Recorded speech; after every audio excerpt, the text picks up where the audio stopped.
I've said journal your journey. Hard work alone won't take you there. You know, by the way, hard work doesn't pay. Hard work does not pay. You know why? The right people need to know you're working hard. Are we together? Please note that social media is your prime real estate. How many of you use social media to promote yourself and what you do? But anyway, I had so much imposter syndrome. I questioned everything about that award. Can you imagine? I asked them, tell me your criteria. The people you hang around with, very important. So she told me, by the book, we're going to go.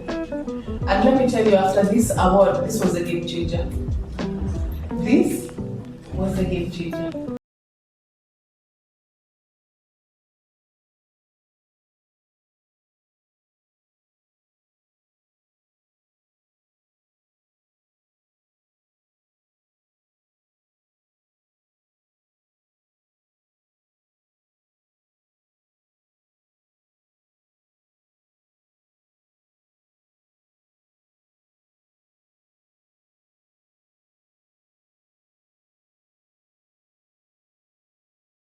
Absolutely, yes. So thank you very much for that beautiful introduction. Yeah, so as she has said, my name is Pauline Kirathie.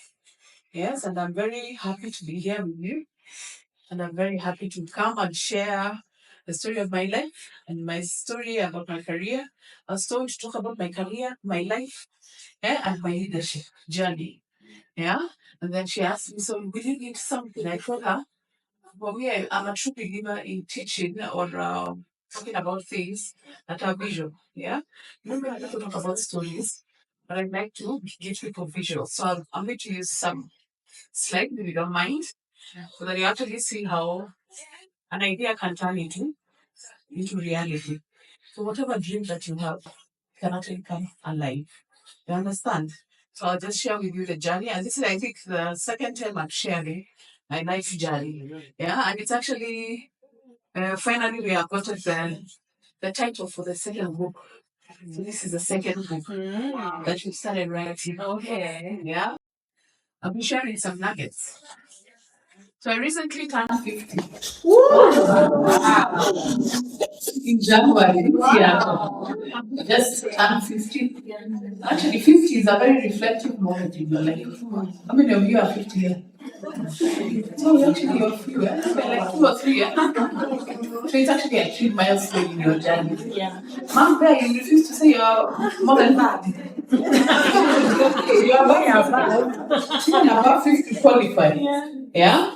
But actually, 50 is actually a key milestone in your life journey. So I was very privileged that by the time I was getting to 50, that it was not a point of regret. Because there are many people who get there and they regret the life that they lived. So for me, actually, the reason why even I share this journey is so that you can also pick a few nuggets for yourself, yeah, but also learn from others. I'm a true believer that you don't have to reinvent the wheel. Pick lessons from other people, yeah. Pick lessons from other people, quickly implement and move forward. You understand? Yeah. And I know we come from the age of where people are competing with each other or copying each other. I truly believe everybody's journey is different. Yeah. So get to understand your journey, focus on your journey, and you will get there. So thank you very much for the opportunity to just share my journey, and then just a few nuggets of the things that, upon reflection, I found have worked for me in my journey, but also have propelled me in terms of my career and now in my purpose. Many people call it business. For me, it's purpose. Yeah. So for me, God is central in my journey. And so when you hear me speak about my journey, you will hear a lot about God. Yeah. Okay, so we can start. So I'll start off by just the stage setting, which I'll just talk about where I've come from, a bit about my career, my life, and leadership and purpose, and then a few key reflections and key takeouts. Yeah? So that at least when you say you are here with Pauline, you have something to go home with. Is that okay? Yeah. Does that sound okay? Yes. Okay. So for me, you will see a few reflections of my 50s. So how did I get into 50? How many of you follow me on online, other than Violette? So before I turned 50, I decided I'm going to challenge myself. First of all, I'm not comfortable with comfort. Yeah, one thing I'm not comfortable with is becoming too comfortable. So anytime in my life I feel I'm too comfortable, I know that it is time for me to shake up. You understand? So I have to disrupt myself in one way or another. Yeah, because you see, when you find your routine becomes so easy, it means you have stopped pushing yourself, isn't it? It means you've already learned what you.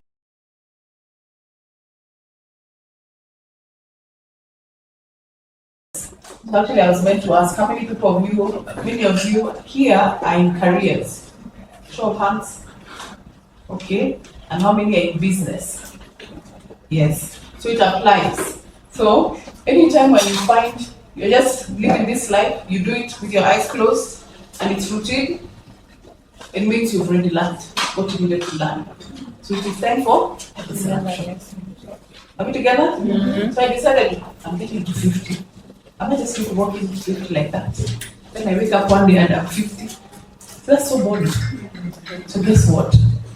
So 50 days before my 50th birthday, I decided I would challenge myself. And I decided I would walk 10,000 steps every day for 50 days. So that was 500,000 steps. And when I looked at that target, I asked myself, okay, wait, Pauline, now you're pushing it. Now this ambition of yours is getting too much.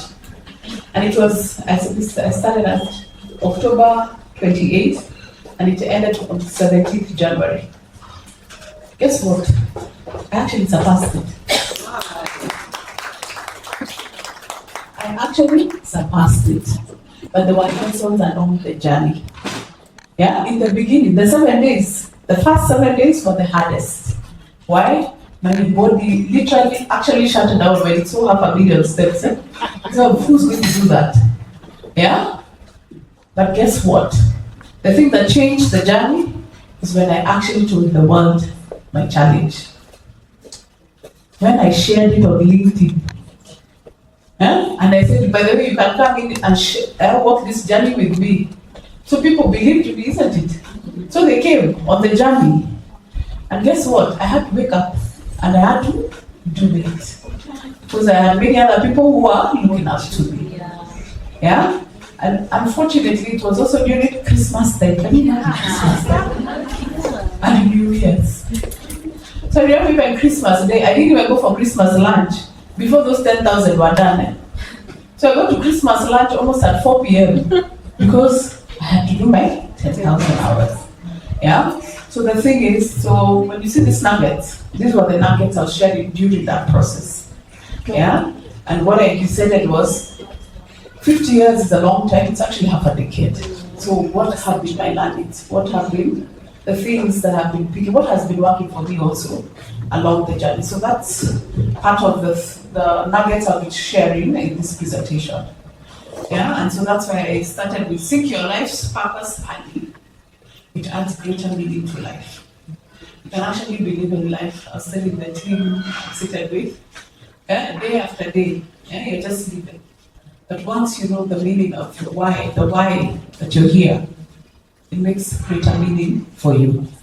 Every day when you wake up, you have greater purpose to do the thing that you're doing. So I'll talk about when I discovered my purpose. Yeah? So the other thing about the story, the topic, this was the topic? Yes. This is my next book, The Least Likely. Mm-hmm. Yeah, this is a story of who?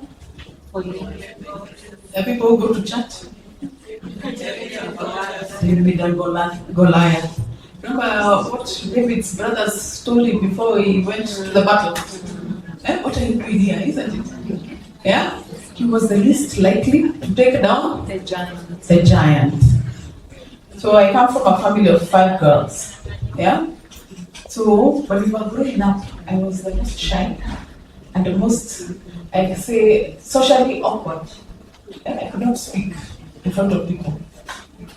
How many can relate? Huh? Shy, yeah? Could not relate. Actually, at some point, I even think I used to have a customer somewhere. You can't believe, yeah. But, yeah, out of those 5 girls, even my mother wonders, how are you the one who's speaking now? Because I was the least likely to be the one speaking. Yeah? But for me, actually, my turning point with my journey was the day I found God. And I found God in Form 2. How many of you found God in high school? I know many people found God, left God, but found Him, at least in Form 2. Yeah? In high school. So I found God in Form 2. And I remember reading a verse in the Bible where it says, ask for wisdom, and I will give it to you. You know that verse exists? Are you aware? Yes. Yes. So I actually remember doing that prayer when I was in my Form 2. I asked for wisdom. And I can tell you, that was actually the turning point. I was always an average, yeah, when I was in primary school. But from the time in Form 2 when I found God, it turned the tables completely. Yeah, I was always at the top. You understand? Ask for wisdom, God gives you. So, in my high school, I was amongst the few who managed to get into university. I went to Kirathie University.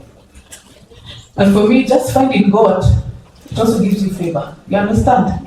So my first year in campus, I actually also got a job when I was in university. So I got an internship in my first year, and from the first year, for the people who were promising, they would actually be given internships and the jobs throughout university. So can you see where it turned? So from my whole university, I actually had a job. To me, I was never broke in campus.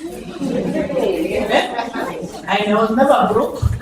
Neither did I stomach. Can you imagine? So by the time I was finishing university, I actually was running a department.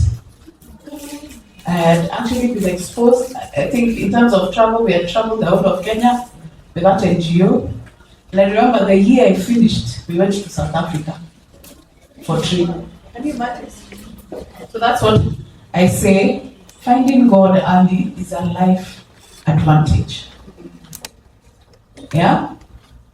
And it's not, I'm not evangelizing at this moment, but I'm just saying it will make your life easier if you discover the Word of God and you discovered Him, because He actually orders our steps. So when I look at my journey, there's been a lot of advantages, but it's not because I didn't put in the work. So for me, I remember in university, I knew every moment I had in university was to focus on my education. I didn't have time for many things. So when I was there, it was to do my classes, to do my assignments, and then I knew I had a job. You remember? So I was managing my time. So I did not squander those opportunities that I got.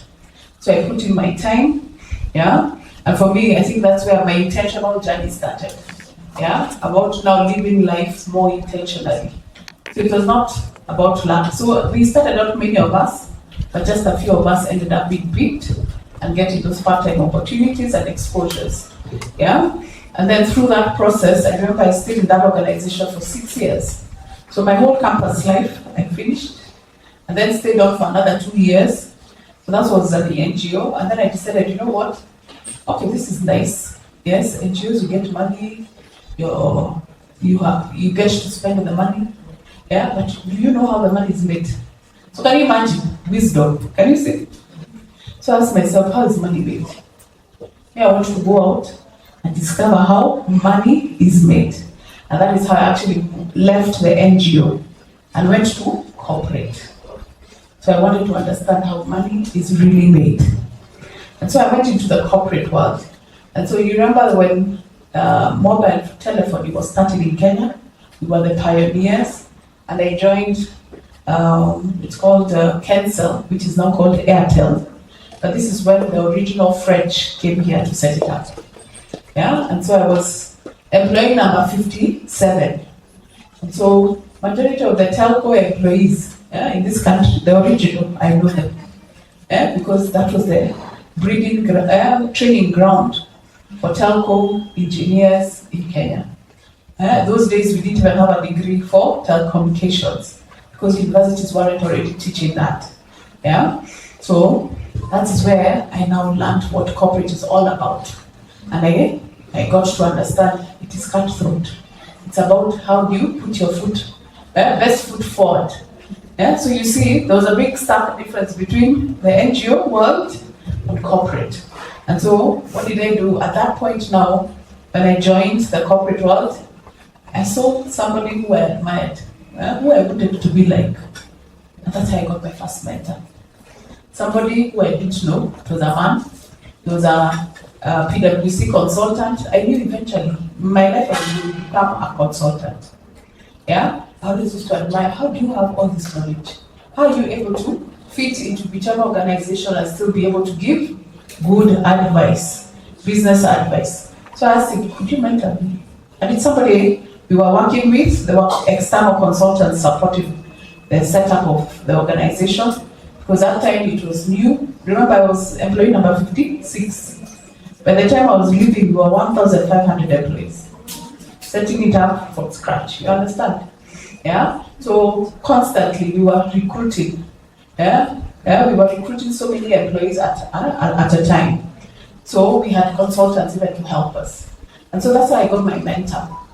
And for me, I even didn't know about mentorship, but all I needed is to understand how did you get where you are. Yeah. And so this is somebody, it was a gentleman, and he was gracious enough to actually hold my hand through the process. And so for me, he advised me on the kind of medication to take at what time, because all he told me is, you have to be obedient. If you want me to mentor you, you have to be obedient. And so, remember, I just finished university.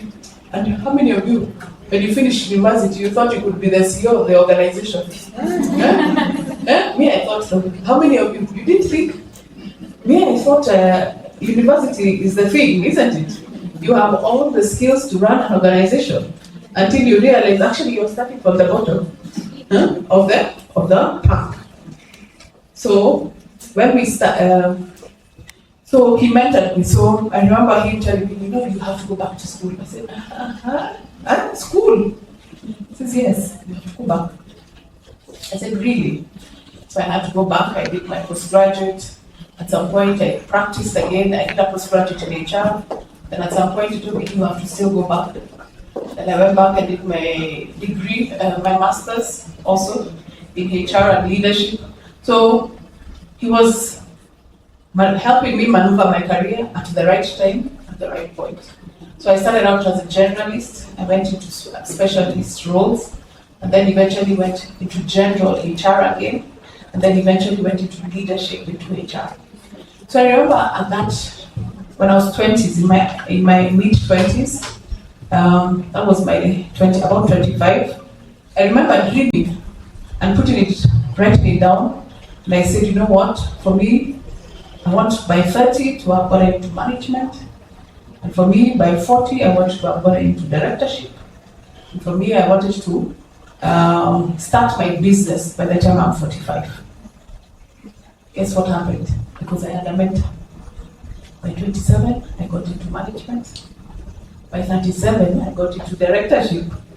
And by 40, I started my company. So that's the power of mentorship. Now what happens with mentorship? You don't have to make the mistakes that everybody makes along the journey. You understand? So what it does is that it actually propels you faster. Yeah, because you're learning from their journey, their mistakes. Yeah, so this gentleman was kind enough, because for him actually he had even worked outside the country. So I actually got to benefit from his own journey.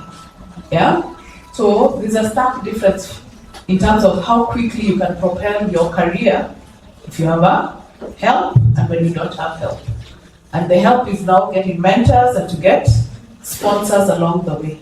So you see, having that mentor helped me clarify my career milestones. So a lot of us, I find, you're busy working very hard, day to day, you go turn up to work, you get back home, but you actually don't know what you're working for.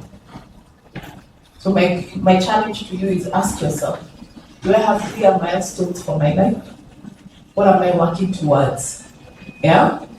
And the other thing I also found in the workspace is that a lot of us think that our careers are in the hands of our employers. No. Your career is your responsibility. You're the one who makes the moves when you need to make them. So if you're not growing in that organization where you are, the power is within you to actually make the move that you need to move so that you can propel yourself to the level that you think you need to be. Yeah? Then the other thing is, you will need to be on a conscious journey to discover your purpose. So when I got to my early 30s, I kept on asking myself, so this is what life is. Yeah? Because you remember, I started working much early, isn't it? So I'd already worked for maybe 10, 15 years by then. So I thought, is this what life is? Just waking up, going to work, paying the bills, repeat. Is that what life is all about? How many of you have ever asked yourself that question? You've asked yourself? Yes. Yeah? So you keep asking yourself, is there more to this life? So my question started in my 30s, early 30s. Because I don't think I'll sustain this thing of working for one organization for 50 years. No, that one I was very clear, that's not my portion. Yeah? Because I thought there's more to this life. And so I went on an expedition to find what my purpose is. Yeah, and what did I do? I did a lot of coaching. You're in the right place, you're doing the right thing right now. I exposed myself to such talks. I remember even when I used to come for such talks, I used to look at people who are presented and wonder, how have they gotten here? I'd love to do this one day. Yeah? The other day to don't know, Olivia, you are doing it. Can you see? Yeah? So whatever you dream, you can be. Guys, whatever you dream, you can be. So I exposed myself to life coaching. I also did some therapy to take care of, those things that you have baggage. Yeah? Those childhood baggages. Yeah, sometimes intentionally or unintentionally, you got some baggage. Yeah, you need to clarify those things so that they don't hold you back going forward.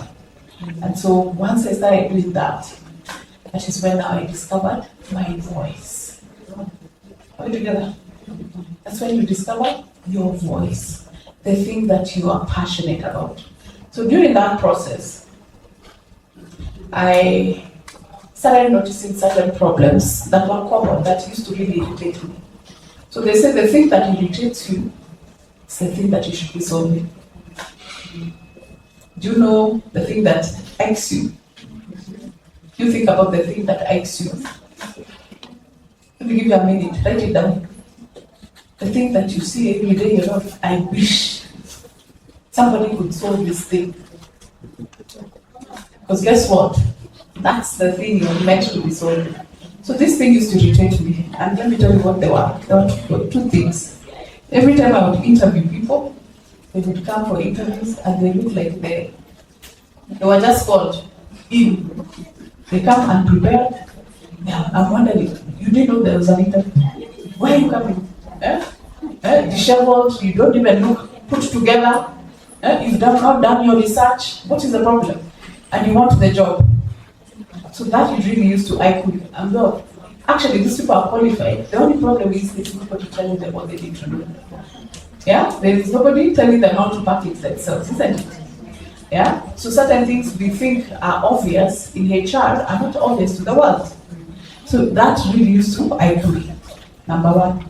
Number two is out of every 10 people I would interview, 8 out of 10 had done a different course than the one that they are currently doing. How many of you in that category? You are doing something that you did not train for. Your first degree is not in the area you are in, isn't it? That's the majority. I know you're refusing to put up your hands. But that's the majority. And reason being is that we never used to put in the effort to help people find their right careers. So I remember for us, when we were selecting courses, it was like iki piki ponki. Who do you remember? Remember dropping subjects in secondary school? So you used to look at your friend and say, you dropped which one? See, we dropped this one. Yet it had nothing to do with your friend. It had nothing to do with your friend. It had everything to do with you. So the way we prepared people for careers was all wrong. And for me, that acted me because it always told me, number one, we are spending a lot of resources on the wrong courses. And number two, we are spending a lot of time doing the wrong thing. And guess what? In the end, when you hear midlife crisis, you know why there's midlife crisis? Because you've been doing the wrong thing and you're wondering, who is this? So you're actually having personal crisis. Do you understand? That's the real essence. That's what actually triggers the midlife crisis. So those were my two problems that I saw that used to irritate me, and I'm wondering, why can't we start influencing at a higher level? So that we can now start changing these problems from the get-go. Because why should our children struggle the way we have struggled? So for me, you see, in my journey, I was at an advantage because I had a mentor who guided me and told me what to do. There are many people who are grown-ups who have struggled because they haven't had that benefit. And so I kept on seeing this problem. And so you see now purpose is revealing. So I actually even went to God. By the way, your purpose, you will not know it until you go back to your maker. Do you know that? So you will still have to go back to God. And you'll have to ask him, God, why did you put me on earth? Tell me my purpose. So I really went on a personal journey to discover. And I remember the day I got it, it was crystal clear on the thing that I needed to do. To come up with a program to help young people discover their talents from an early age so that they get into the right careers from the get-go. And then I asked myself, and the people who were stuck in the wrong careers, in jobs, because having been in HR, I was there, trying to do all these nice things. HR does really nice things. You people think HR is bad, but we work very hard. We have nice benefits for you. I'm sure even HR right now has a Women's Day function, isn't it? Trying to engage employees. But still, many people were not motivated. So I asked myself, and now those people in the workspace who are not motivated, what will you do with them? And so what did we do? So I realized, so there was a survey I came across, and it's called the Gallup survey, and it discovered that 87% of the people who work actually hate their jobs. Can you imagine? So I realized, actually, the problem is even bigger than I thought. So there are people working who are stuck, and then there's the young people who are struggling. But now, you see, now I'm getting clarity on my purpose, and I'm getting clarity on the thing I should be doing, but I am very scared. So I told God, by the way, before I get out, I need to live at the top. So if I gave God emerging conditions, I told him, I'm not leaving until I won't develop these things until I get to the top, because I need to be credible. So what did I do? I decided I'm going to qualify myself. So I told God, I'm not leaving. So eventually I got the job that I wanted, that's the HR director position. So the job, okay, so you've got it, so why aren't you now getting out? I delayed. So I decided, you know what, I need to go and get another paper. How many of you are constantly doing papers, trying to find the new qualification in town, isn't it? Because you're delaying from doing the thing you should be doing. So I also had self-doubt and the imposter syndrome of why do you think you're the one who should do it? So all those things plagued me. But in the end, I remember, you know what? I remember hearing a vivid voice. So if you walk with God, you will hear him. So I remember hearing a vivid voice that this is a time for you to do it. And guess what? And this was after taking yet another course. Can you imagine? I took another course to find out, did I hear really well? And guess what? When I went back, now I even had it properly with pictures. And so I decided, you know what? This is it. And I remember I actually put in my resignation, and everybody thought I was crazy. Crazy. You're going into business. By the way, I resigned, and my daughter was 6 months. I just gotten my daughter at 40, at 6 months old. They decided it is me and you. And I can tell you the period was the testing period. Yeah, I got people who came to help me along the journey, but I was very convinced this is the thing that I needed to do. Yeah? And so eventually, after sticking to it, purpose was executed. You understand? I felt this is not the thing that I should be doing. So I've been executing purpose for the last 8 years. And I tell people, the thing that I've been able to do in the last 8 years have been actually greater than what I did in 21 years in corporate.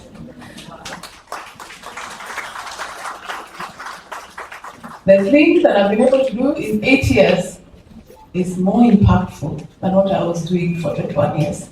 The 21 years were important for the training. Are we together? Don't get me wrong.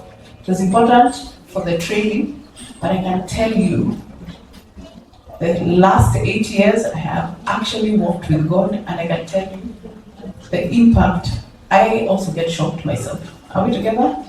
Yeah, because now you become a vessel for God's use. And so I just decided, you know what, instead of me telling you the story, let's walk the journey. Is that okay? Yeah. So for me, I believe now that success is when I add value to myself, but significance is when I add value to others. So when I look at myself where I am right now, I moved from my years of success, and I have now moved into my years of significance. And this is where I believe I want to pour out to as many people as possible. And I want other people's journeys to be easier, yeah, because of me. Is that okay? Yeah? And they say for you to be a true leader, it is the power, it is how much you've been able to replicate yourself in other people. Are we together? And so for me, that is how this journey unravels. And so, exactly what I've told you, the numbers don't lie. It's 7%, so this is the problem that we are solving now as talent gurus. Yeah, 87% of people who actually work don't enjoy what they do. So many people are there for what? Just the baby check. And that I saw because I was there for 21 years. I can tell you, many people don't enjoy what they do. Yeah, and so for me, I'm here trying to help people get into their areas of passion. I truly believe for you to be in your area of purpose and passion, there are 3 signs: creativity, productivity. Yeah? For you to be in your element, you have to be creative, you have to be productive, and you have to be replicating yourself. So if you don't have those signs in you, ask yourself if you're in your element. Yeah? And so we're in the marketplace right now to change mindsets around careers. Yeah? So that's why we have a youth program to help the young people from the get-go. And then we're also helping to change people who are in business, people who are in corporate and careers, yeah, to be their best versions. Yeah? Yeah? And we truly believe that when you operate in your gifting, you don't have to sit at the head of the table. Yeah? Because wherever you sit, the table, it will always shift. Yeah, provided you're on the table, it will always shift because your gift will bring you to, what do they say? In front of kings. Your gift will bring you in front of kings. And I can tell you right now, I have seen and I have served kings who had never thought that I would ever meet. Yeah, but it's just by virtue of the exposures that I've been able to live out. So our mantra is actually industry going back into the classroom. So we're taking back industry knowledge, yeah, to influence how the curriculum, and eventually I truly believe I will influence the education policy of this country so that we can change the education. I was very ambitious in the beginning. I thought it's so easy. I tried to get to government. I realized that's a whole monster. So I said, you know what, let me first influence on this side. But eventually, they will come for the knowledge. Yeah? Yeah?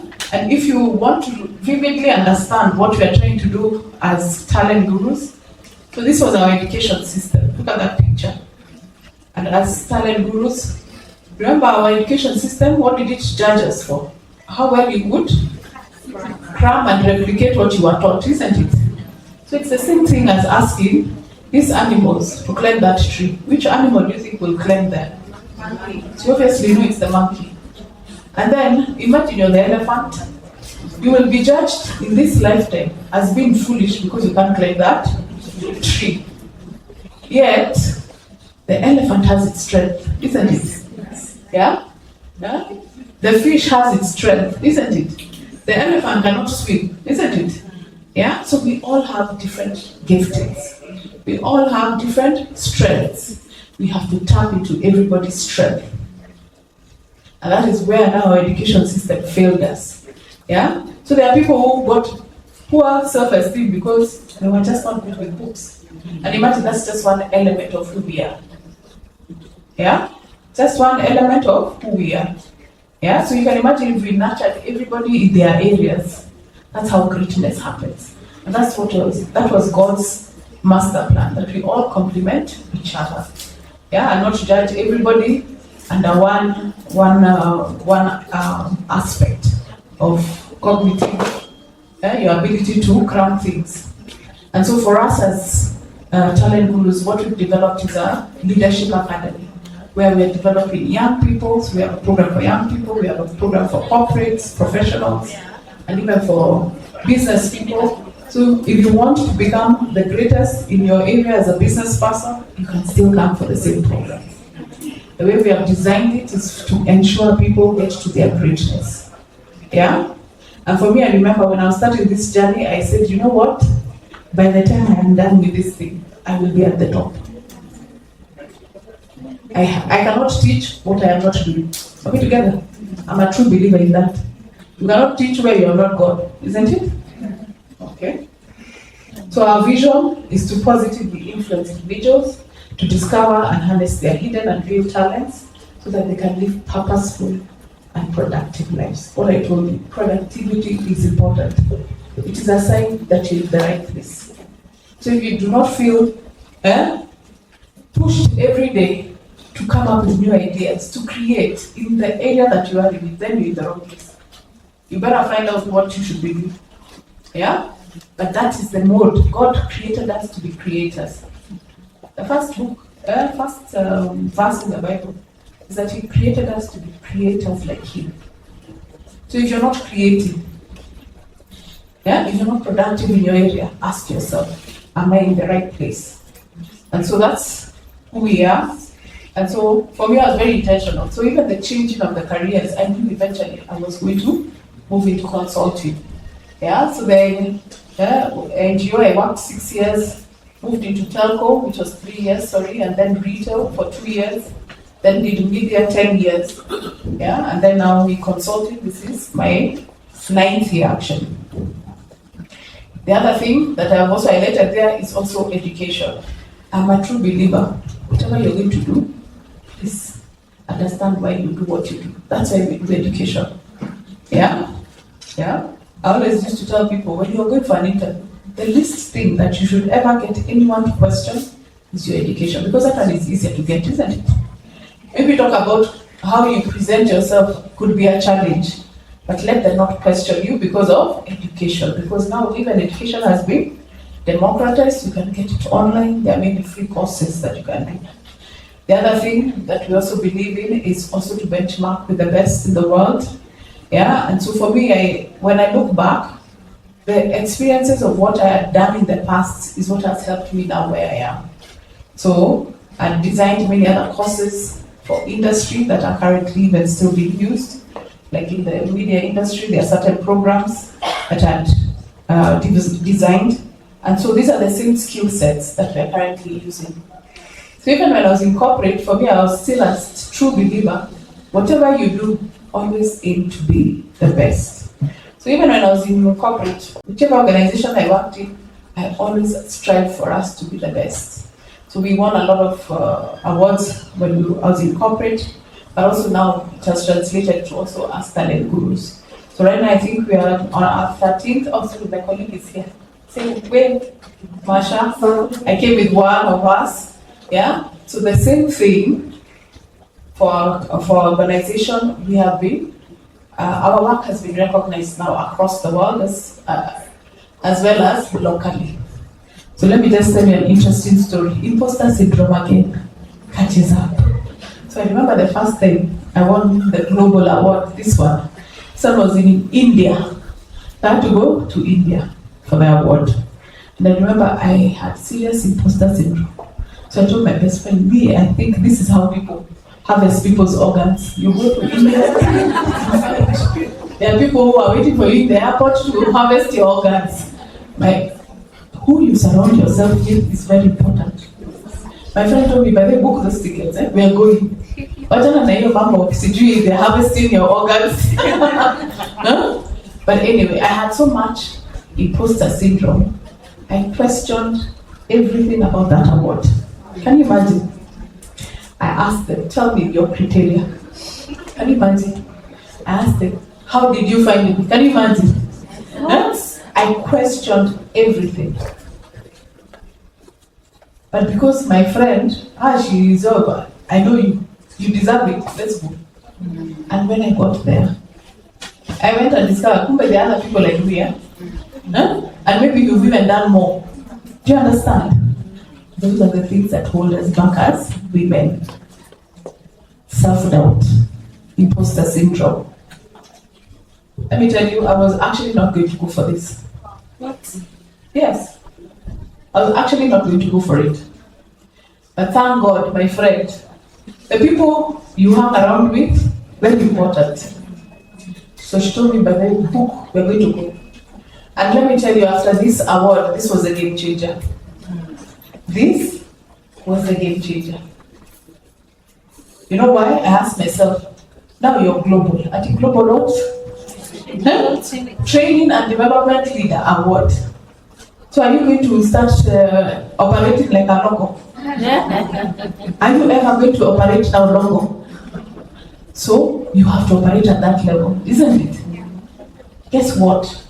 It made me operate at a different level. Mindset shift. And from that one, and then even just going there to meet other people who you think are all there, they're actually human beings like me and you. It demystified it for me. And I realized, by the way, excellence is not for other people. It's for me and you. You understand? And from then on, I got comfortable with it. I got comfortable at global level. Are we together? Yeah? And from then on, we have won another 13 of them. Yeah? Actually, we have never applied for any awards. People call us for the awards. Are we together? And for me, that's one thing I told God, I'm not going to go looking for these things. Yeah? So if I actually qualify, let it be a qualification. You understand? Yeah? And so it has been very humbling to just see all these awards coming in. Yeah? So you just, out of an idea that God gave you, that you can actually grow to this level. You understand? Yeah? And then, by the way, like, nowadays my inbox is just full of these things, and I thought, no, guys, I've had enough. 13 are enough. Yeah? Even if it is about my ego, I'm done. So I've actually started saying, no, are we together? Yeah? I'm done. We know, yes, thank you, you have affirmed us. For me, it's just, they're called encouragements along the journey. Yeah? But sometimes if you overindulge in this, it can get to your head. You understand? Yeah? So, and then during COVID, I remember actually even before, so I have a book, I'll talk about it. Yeah, we'll get there. That's our offering. And these are the awards. So, I'm a true believer in this quote, that an intentional life accepts everything and does nothing. But an intentional life will embrace only the things that will add to the mission of significance. So when you're on purpose, let me tell you, you will focus. For me, there are many things I can do. There are very many, very many. But let me tell you, you will not see my name in panels that do not concern my area of focus. Are we together? Because I'm very crystal clear about the thing that I'm here on earth for. Yeah, so there are people who will want me to talk about HR. HR I did, but I'm very clear. I want to do leadership. I want to develop people in terms of changing their mindsets. I'm here for personal development. So if it's things around coaching, life coaching, unlocking women, all that I am there. But if you call me for other things that I can talk about, because I'm also skilled in those areas, you will not see me in those panels. That's the power of focus. If you focus on the thing, the one thing that you should be doing, it only becomes better, and you only become better at it and becomes greater. And that's even how, at one point I asked myself, by the way, how do people write books? I've been a reader for the longest time. And as I kept on reading the books, from bestsellers, one after the other, I reached a point where, if you've read consistently for like 10 years, guess what? You realize that knowledge is the same. Knowledge is very similar. It is just how it is packaged. That's when I realized, actually, because I could see similarities of books and writers, and I realized this is knowledge. This is the same knowledge, but it's just been repackaged. Yeah? But somebody told me, and I learned that actually, when you write a book, you're writing a book out of your personal conviction. So it's the thing that now you know, without a shadow of doubt, that this is the thing that works. And so when I wrote this book, this is after my 21 years, and after coaching people and seeing the problems that people are facing, this is when I decided, you know what, this is the conviction I have in terms of what can grow you to success in whichever area that you are in. Yeah? So looking at my HR background, looking at my coaching experience, yeah, I got the conviction that this is the pathway. And actually, if you go to the book, there's a pathway that if you follow, without a shadow of a doubt, it will lead you to your success. Yeah? And so that's what actually led to that. And so, just snapshot, I won't go through that in detail, but we started out, remember when I said now when we executed purpose, I said we started with a youth program. So you remember I said there were 2 years of trial. Yeah? At those 2 years I wrote proposals. No one was responding to my proposal. 2 years. 2 years. But after the second year, I got Safaricom. My first key client was Safaricom, the M-Pesa Foundation. And so we managed to also entrench the youth program in M-Pesa Foundation for the children, exactly the way God had downloaded it, that you can actually impact young people. And actually we got them to their right careers from the get-go. Yeah, and some of them are already now in careers mainstream. Yeah, the other thing we do is also mentorship and industry talks. Yeah, the other thing we do with the program for the young people is we demystify careers. Because I remember when you were young, you thought you could be a CEO the first day, isn't it? Yeah. So what we did, and which I see now more and more people are doing, is we told our career stories, so that young people can now we manage people's expectations. Yeah, you don't get into careers overnight. Yeah, but you have to put in the work. You also have to upskill yourself in the journey.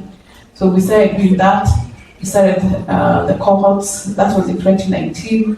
Yeah, it was very nice. I was very happy that I finally cracked this thing called career coaching in the schools.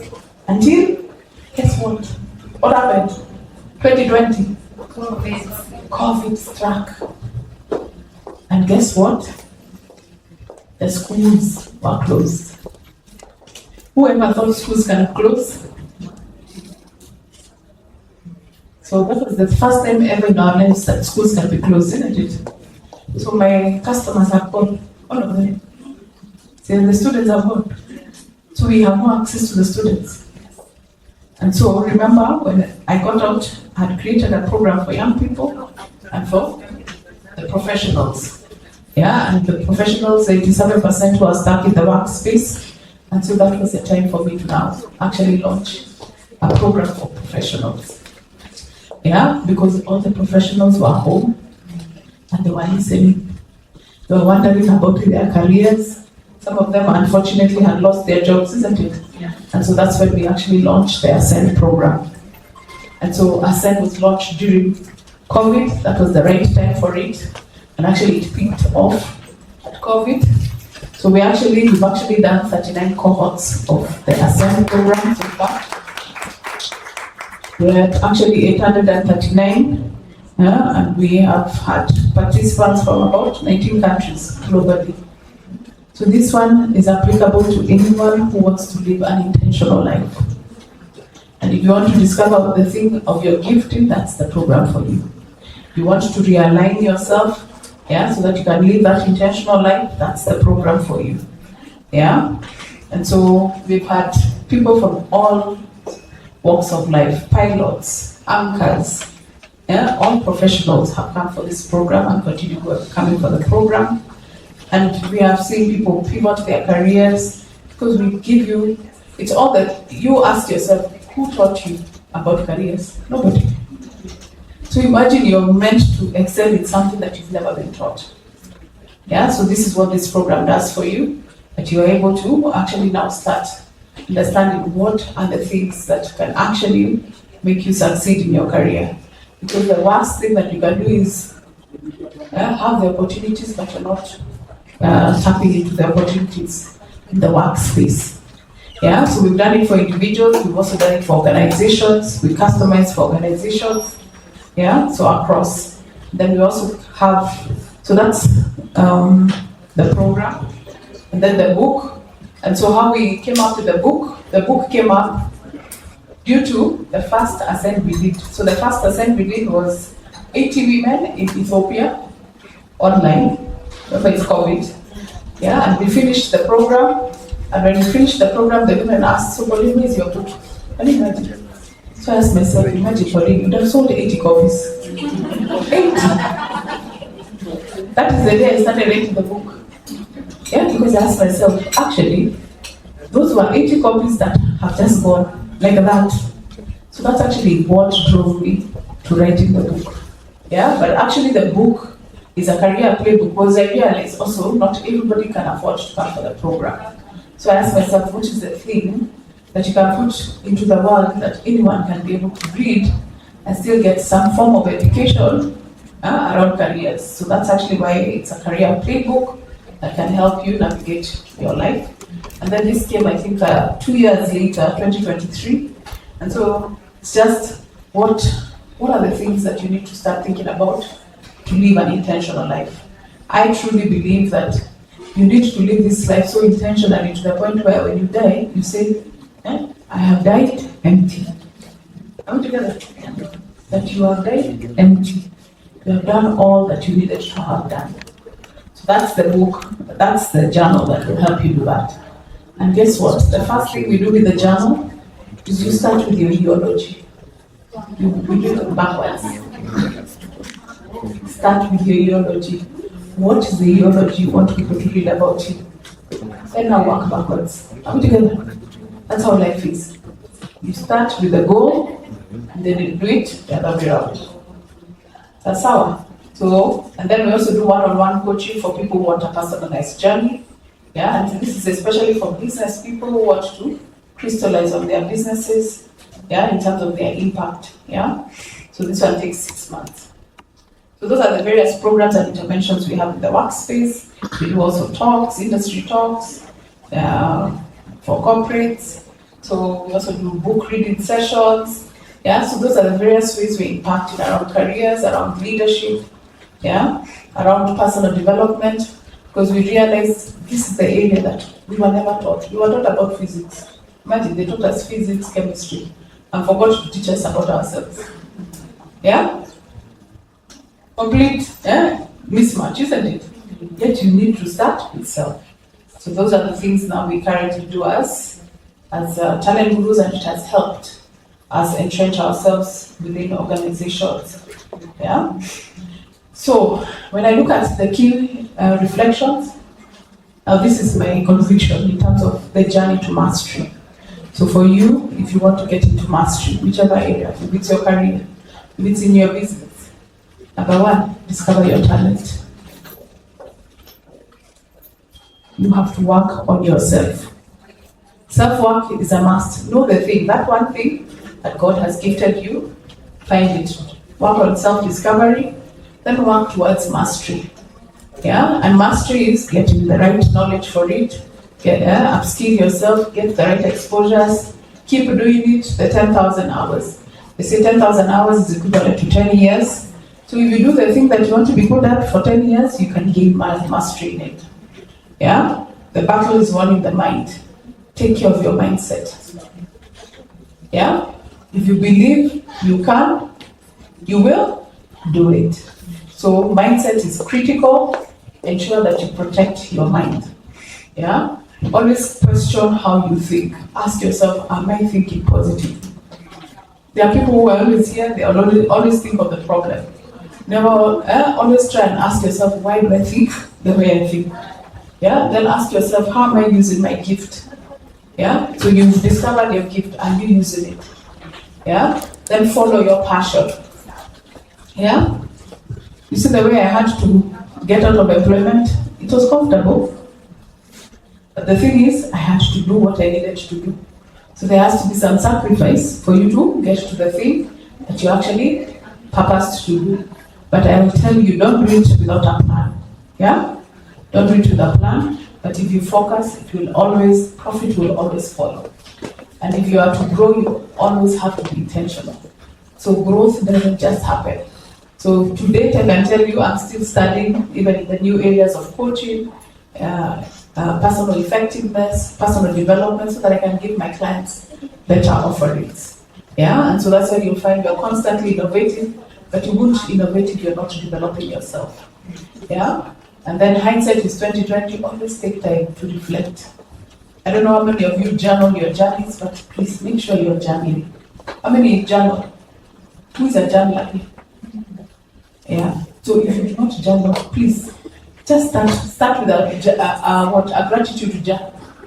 Yeah. Start writing your gratitude jar, then move it into a journal. Once you start journaling, you will learn the things that you're good at. You know, a life that is not documented is not a life worth living. So if you document, you will get to know the things you're good at. Do you understand? But if you don't document, life is just passing. Yeah? So you don't even know what you've done 5 years ago. Are we together? So that's why we journal. So journal the journey. Yeah? And then the future is in the hands of the bold and the prepared. And then in the end, you can always say checkmate. Yeah? So always move in silence and then surprise. Surprise your enemies. Tell them checkmate. Checkmate. Yeah? So you work on the journey. So I remember, like for me, when I got out of corporate, people were like, "You're crazy. How can you leave such a job?" Yeah? But now, guess what? It's checkmates. Yeah? You know what you're doing, isn't it? You know what you're doing. Just focus on the thing that you're doing. People will call you crazy, but later on, now the answer coming to us, Pauline, help us, please. And time is passing by. Yeah? And then the other thing I want to just remind you that we have seasons in life, guys. Young ladies, I know you're young right now. Huh? Even me, I was young. Huh? Please note that there are seasons in life. Know which season you are in. And you had better be doing the right thing at the right time. Are we together? So when you're young, I've said journal your journey. Hard work alone won't take you there. You know, by the way, hard work doesn't pay. Say it louder. Hard work does not pay. You know why? The right people need to know you're working hard. Wow. Are we together? I was a true believer. But these are things I have lived. I was a true believer that my hard work can speak for itself. Isn't it? How many of you think like that? Well, hard work does not speak. It can speak. You have to be able to vouch for yourself. and you have to find your voice to speak up. So these are nuggets for me. Actually, it was a turnaround. When I discovered this, I've been doing this the wrong way. I've been here slogging, thinking that my hard should be speaking. It doesn't speak. So if you do not network within the organization you are in, the right people don't know what you're doing, you'll never get those promotions. And that is why you find the wrong people keep getting the promotions and they keep growing. Why? Because they're the loudest, isn't it? Yeah. Yeah. Always leave a mark. For me, I always believe wherever you are, always leave a mark. Add value to people's lives, yeah, and make a change. So even if you're a business person, add value. That one customer you have, add value. They will give you more referrals. So for me, I always treat even that one customer as that one person. And I have to make sure that they have a good experience. Then also no shortcuts don't pay off. Yeah? Especially for people who want to progress in their careers. The shortcut you take when you're at the bottom, it will catch up with you at the top. Oh yes, I can tell you. So whatever you don't crack at the bottom, it will catch up at the top. So take your time, learn. Yeah, do your 10,000 hours. And then who knows you matters a lot. So you have to have the right networks. You need to be known by the right people. And please note that social media is your prime real estate. How many of you use social media to promote yourself and what you do? You see, you're like 3 of you, 4. Wow, let me tell you, that's now the new frontier. So if you're not on social media, may I tell people, social media is an equalizer, guys. Do you know that? The same airtime Safaricom has is the same airtime you have. It's just how well you're using yours. And I can tell you, if you are here and you think you're looking for a career, if you're not on social media, you're going nowhere. So if you don't know, come to class. We'll teach you how to do it. But the thing is, tap into your social media. Even for businesses. If you're in business, you're not on social media, you're not doing business. I can tell you, I've gotten big contracts online just by virtue of my social media. Because people are watching you. Yeah? The beauty about social media is that it gives you credibility. They have seen you do it before. Consistently. And the word about social media is consistency. You have to be consistent. So this year, I celebrated 17 years video on LinkedIn.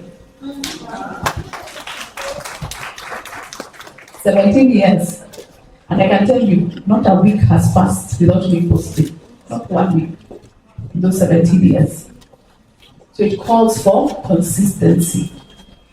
If you want to brand yourself, you have to be consistent.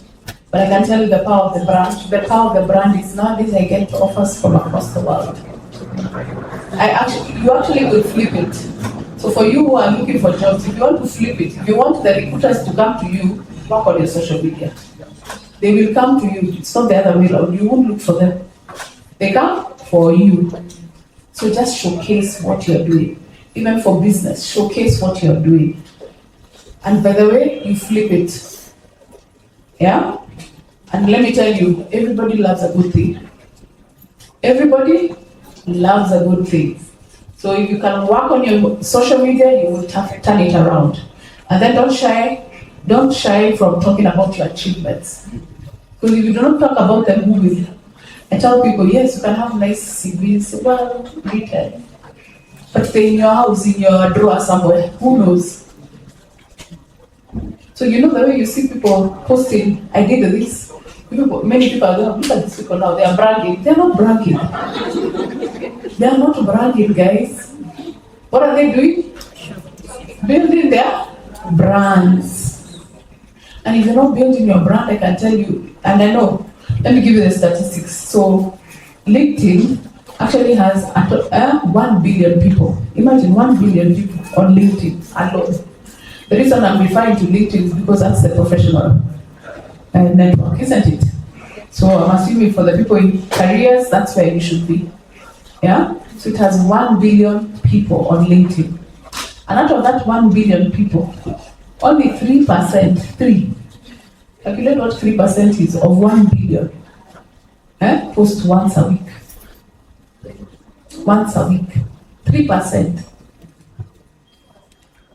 And the people who post 3 times a week, now that's Akina Pauline, are 1%. 1. So majority of the people on LinkedIn are just watchers. See, watchers. And what has the watching done? Nothing. Can you be the 1%? Yes. Can you move to 1%? Yes. Because the 1% are getting the opportunities.